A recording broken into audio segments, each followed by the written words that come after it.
It's really the ultimate experience. It's a culmination of so much hard work. It's that attention to detail which really makes such a big difference. The drama, the tactics, the excitement, the strategy, we really have got to the heart of the sport.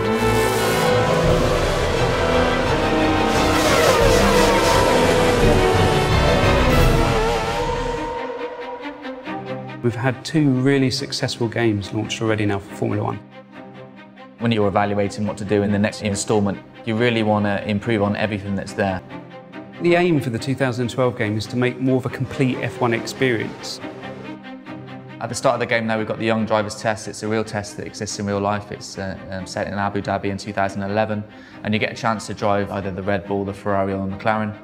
It really gives those up-and-coming drivers track time to really kind of showcase their talents, and it's wonderful that we're able to copy the elements that happen on those real young driver test sessions in the Formula 1 2012 game.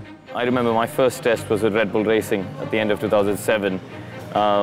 And you know, even 3 years later, the people who ran me at the test still remember the job that you did, you know, so the first impression really is important. People still talk about the first time Lewis tested at Silverstone for McLaren, and you know, so it is a hugely important day for a racing driver. I think Codemasters have done a super job giving regular people a proper insight into what a Grand Prix car is like.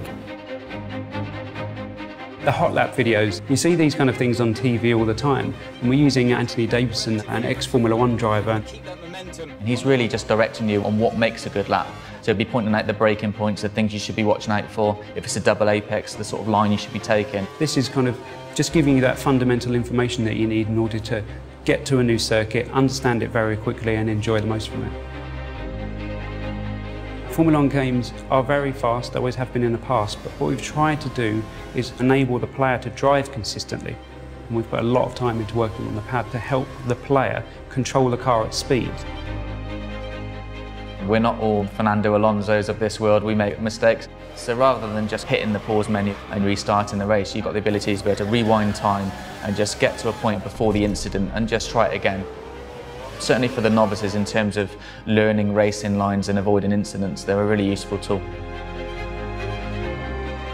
The thing that differentiates Formula 1 from all other motorsports is the strategy element.